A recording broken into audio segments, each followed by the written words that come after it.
الرحمن الرحيم والصلاة والسلام على سيدنا محمد. النهاردة هنعمل الكوارع اهي منقوعة في خل وملح، يعني مثلا ساعة، وشطفت كويس هتتقطع. ومعانا هيل، ورق لوري، طماطمايه، جزرايه، بصلايه. شوفوا عايزين تحبوا ايه تاني مثلا تحطوه، بس هو دوت ايه الحاجات الاساسيات. فلفل اسود طبعا، ملح لا طبعا لغايه ما تستوي. هقطعها وبعدين اوريكم انا حاطه ميه على النار، هوريكم هتتعمل ازاي. هنقول بسم الله الرحمن الرحيم. انا حطيت الميه اهو على البروست اهو.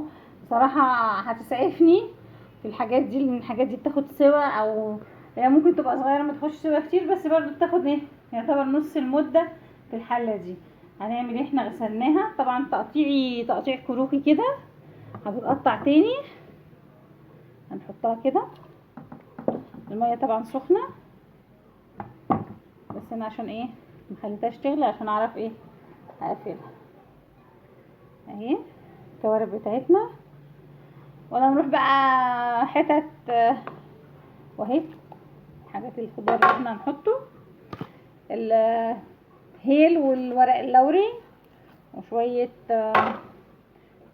حبهان بقى مستكة الفلفل اسود، ونسيبهم كده اهم. بصوا هنسيبهم، هقفل عليها واسيبها، وبعدين نبتدي نعمل الفتة بتاعتنا، فتة الكوارع. بدل ما ناكلها من بره، ما تنسوش لايك واشتراك وفعلوا الجرس عشان يوصلوك كل جديد من مطبخ مريم. هنقول ايه؟ هنقول بسم الله الرحمن الرحيم والصلاه والسلام على سيدنا محمد حبيبي يا رسول الله. وهنبتدي، هقفل عليها ولما تستوي هوريها لكم. انا كده حطيت المكونات كلها فيها وقفلت عليها جامد باحكام. طبعا ما نفتحش عليها نهائي، مادام بنسوي في الحله البريستو يا جماعه ما نفتحش عليها خالص غير لما تستوي. وبعدين نرفع الزرار بتاعها عشان نطلع ال البخار بتاعها لازم الاول. بس هي بصراحه بتسعفنا في الاوقات اللي جاي لنا حد، 3/4 المده هي بتخلصها في ثواني يعني، وبصراحه جميله. وهعمل بقى الرز بتاع الفته، ونحمص العيش، ونقلل الدقه بتاعتنا بتاعت الفته الجميله اللي احنا بنشتريها وبنحبها. وبألف هنا وشفا على قلبكم باذن الله. بسم الله الرحمن الرحيم والصلاه والسلام على سيدنا محمد. فتحنا عليها استوت. بصوا شوربتها عامله ازاي، لسه ما عملتش فيها اي حاجه. انا يا دوبك فتحت عليها لقيتها عامله كده. وعامله ايه هوريكم دلوقتي، خليكم معايا ثانيه. الجزر اهو باين فيها، بصوا عامله ازاي بتهرى. هي بقى بقت عامله زي الملبن، بس حابه اوريها لكم بقى. لسه طبعا لسه فيها شغل تاني، لسه ما خلصتش، بس انا بقول لكم ايه بسم الله الرحمن الرحيم. الحله دي بصراحه يعني اختراع حلو، يعني جميله، المنقذه اسمها، تخلي الحاجه متاخدش وقت، بتسوي حلو، بتخلي الحاجه تتهري. بس مش عارفه اطلع لكم حاجه حتى واحده عامله ازاي اهي شوربتها. بس مش عارفه شوربتها لسه طبعا ايه دسمه دسمه جامد يعني. كوارع اسمها، بصوا عامله ازاي، بصوا بصوا مهريه مهريه، بصوا اهي، بصوا مهريه عامله زي الملبن اهي، بصوا عامله ازاي اهي. بصوا بتتقطع بقى حتت صغيره كده عشان نحطها وكمل. وهنقول بقى الف هنا وشفا، يا رب تعجبكم. دوسوا لايك واشتراك وفعلوا الجرس. بصوا اهي استوت خالص، بقت عامله زي الملبن. هنقطعها حتت صغيره بقى، وهنعمل ايه الرز بتاع الفته والدقه بتاعت الفته والتقليه، وهوريكم الكوارع وشغل الكوارع. ماشي يا اللي بتحبوا الكوارع، ما تنسوش لايك واشتراك وفعلوا الجرس عشان يوصلكوا كل جديد من مطبخ مريم. هنكمل بقى طاجن الكوارع بتاعنا او الكوارع عامه. احنا غسلنا الرز الابيض اهو، ماشي. وهنا حطينا معلقه سمنه، وعلى الرز معلقه سمنه، وعلى التقليه معلقه سمنه، ماشي. وهنبتدي نقول ايه بسم الله الرحمن الرحيم. حطينا هنا ايه تومه اهي. التومه دي هنطش بيها ايه على شوربه الكوارع مع الدقه بتاعته، بدل ما نعمل له دقه هنعمل له ايه دقه. هجينا ما تنسوش لايك بقى واشتراك وفعلوا الجرس. وهنا تومه للي هنعمل ايه فيها تقليه كده اهي. هنروح نازلين عليها بالخل،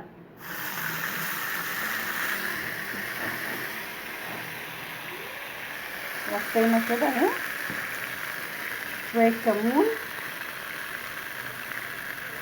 اهو، تغلي غلوتين ونروح طاشين بيها. هنا بقى نفس العمليه، التومه اهي، وهنا حطينا ايه معلقه سمنه عشان نحط الرز اهي. تدي غلوه اهي، وهعمل ايه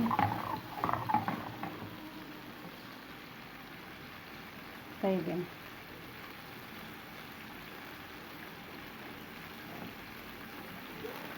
عصرين عليها ليمونه وايه ونسيبها على جنب.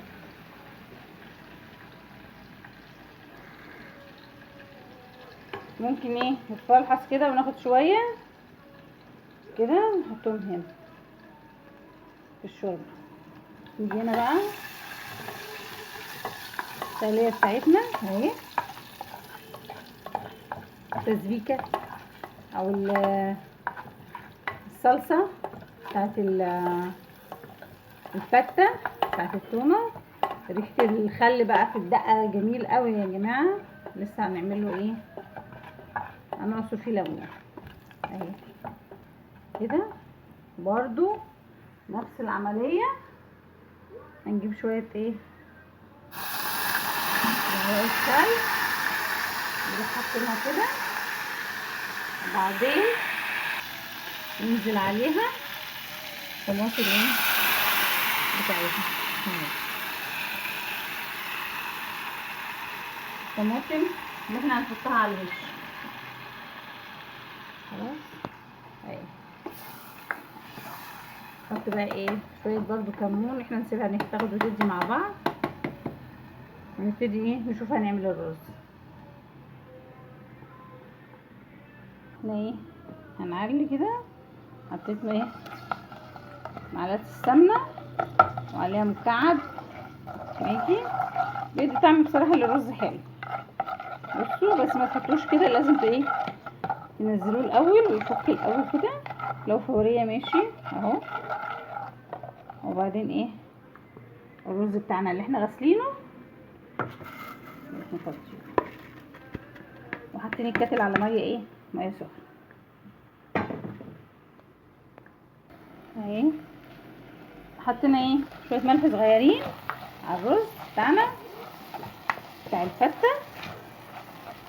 ما نكترش ملح على اساس ان احنا حاطين ما تنسوش مرقه عشان ما يحدقش، يعني حبه صغيرين وبعدين بقى ندوق لما نحط ايه، بس نقلبه تقلبتين كده عشان يبقى مفلفل ماشي. هنرجع ايه الدقه بتاعتنا اللي احنا عملناها ريحتها الخطيره ديت، ننزل بيها ايه عليها بشويه ميه عشان تدي معاها غلوه، وبعدين ايه ننزل معاها ايه عصير ليمونتين حلوين نزله عليها كده. انا نازله ميه سخنه تتكتل على الايه على الرز بتاعنا على قد ما انا عايزه. سيبه بقى كده اهو يغلي غلوتين واروح ايه موطيه عليه. بصوا بقى ايه دي الدقه فضيناها من الطاسه عشان هنعصر عليها ليمون، ريحتها جميله جدا وطعمها تحفه اهي اهي. الليمون عامل اساسي في الاكله دي بتاعت فتة الكوارع بالخل والثوم ماشي. الليمون ايه احنا فينا بيحبش يمسك الكارع، انا هقول لكم كمان هنعمل فيه ايه، ده لسه فيه شغل بايدينا او ايدينا بنلاقيها مهما نغسلها ملزقه فاحنا هنمسك هنسيب الليمون اللي فاضل دوت ماشي، وندعك بايدينا الاول قبل ما نغسلها. هنلاقيها مفيش فيها التلزيقه دي بتاعه الكارع. وان شاء الله الاكله تعجبكم. ما تنسوش لايك واشتراك. خلص الاكله ونقول لكم ايه هنعمل ايه تاني، لسه في شغل كتير. ورجعت لكم تاني بالصلاه والسلام على سيدنا محمد. انا خلصت دلوقتي فتة الكوارع بالخل والثوم. هنحط كده ايه عجين شوربه الكوارع بالخل والثوم اهو. نحط فيه ايه كوارع انا حطها قطع، يعني انا مقطعاها قطع صغيره ان هي اصلا مش مستحمله ايه عشان اللي يشرب الشوربه. نعصر عليها ليمونه اهي. والرز بتاعنا اهو خلص. هقول لكم بقى ايه والصلصه خلصت هوريكم. بصوا دي يا ريت بقى ما تنسوش اشتراك وفعلوا الجرس يوصل لكم كل جديد اهي. بصوا الكوارع عملت فيها ايه، قطعتها قطع صغيره. بصوا عامله زي الملبن بالظبط. هنبتدي اوريكم ايه الفته. ده العيش المحمص بتاعنا ماشي. حطينا عليه ايه بسم الله الرحمن الرحيم الشوربه بتاعتنا اهو. نخليها بس 5 علشان ايه العيش يتجانس مع الشوربه ماشي. طبعا بنشتريه طبق صغير قد كده. طبعا دي طعمها اطعم وجميله جدا. وايه نجيب رزنا اهو اهو عليها. وبعدين ايه نعمل ايه بقى، نجيب الايه صلصتنا الجميله بتاعت طاجن الفته اهو اهو. وبعدين نعمل حاجه تاني احلى واحلى هي هنروح واخدين قطع اهو. قطع مش عارفه في ايه اهو اهو. بصوا ده الطاجن بتاعنا الفته. الليمون طبعا احنا مقطعينه، الاكله دي بتحب الليمون اهو. طاجن الفته يا جماعه. وباقي القطع دي بنحطها على الطاجن اهو. الشوربه بتاعتنا اهي اهي. نعمل كده اهو. ودي الدقه بتاعت الخل والثوم اللي احنا عاملينها. هناخد منها كده اهو ونرش كده اهو اهو. مش عايزه اقول لكم ريحتها جميله طعمها تحفه. متنسوش لايك واشتراك. فعلوا لي الجرس عشان يوصلكم كل جديد. المطبخ مريم. ادي طاجن الفته كوارع بالخل والثوم. وادي الشوربه. متنسوش بألف هنا وشفا يا رب على قلبكم. مطبخ مريم. خليكم معايا ثانيه واحده. بسم الله الرحمن الرحيم والصلاه والسلام على سيدنا محمد. اللهم صل وسلم على حبيبي رسول الله اهو. الفتة الكوارع يا جماعه اهي. والف هنا وشفا يا رب تعجبكم وتنول اعجابكم يا رب. وتشتركوا لي وتعملوا لي لايك واشتراك وتفعلوا الجرس عشان يوصلكم كل جديد. بألف هنا وشفا على قلبكم. مطبخ مريم يا رب يعجبكم.